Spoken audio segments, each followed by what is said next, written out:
Totoo ba ang naglabas ang chika na nagalit raw at may sama ng loob ang jukebox queen na si Imelda Papin kina Dingdong Dantes at Piolo Pascual? Nagugat ang naturang chika sa pagkakabuo ng grupo ni Dingdong na tinatawag na Aktor PH, sa kabila nga ng pagkakaroon na ng Actors Guild na ang pangunahing layunin, ay makatulong sa entertainment industry.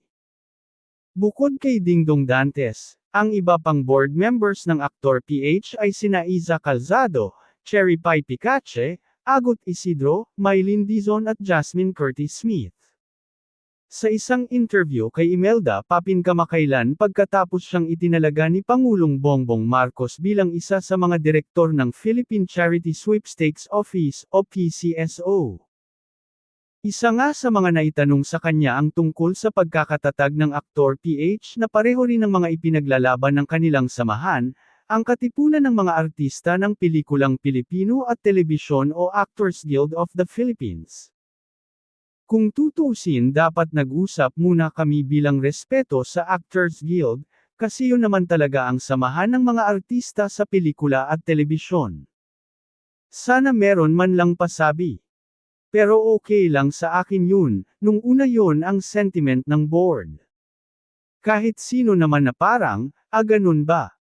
Meron ba? Bakit? But for me, normal reaction lang yun ng board, aniya pa. But sa akin, okay lang. Sabi ko nga, may freedom naman tayong lahat. Anybody can put up their own guild, you know. So sa akin, walang problema yun. Kami naman ni Dingdong, okay kami. There's no competition at all. Kasi, ang mga member naman, karamihan ay mga television artists. Sa akin naman, Actors Guild, karamihan ay mga worker talaga, paliwanag pa ng OPM icon. Siyempre, noong una, nagtaka lang, nagulat lang. Merong Actors Guild, why there's another Actors Guild? Aktor pa yung pangalan, pero noong una lang naman yun. Totoo bang na bad trip sila sa grupo ni Dingdong at Piolo dahil dito, ay hindi. Sabi ko nga, may freedom naman lahat, kung gusto nilang magtayo ng kanya-kanyang organisasyon, welcome naman lahat.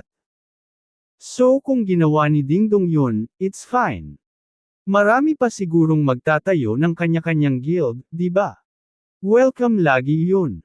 Mahirap na laging may kalaban tayo. Sa politika nga nagkakaroon ng mga problema, na kapag hindi kayo magkaalyado, naglalaban-laban. Ayaw natin sa showbiz yun, lahad pa ni Imelda Papin.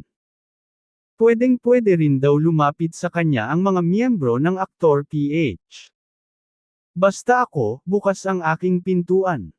Nandito na ako, so pwedeng mas mabilis. Definitely hindi ko pababayaan ang showbiz.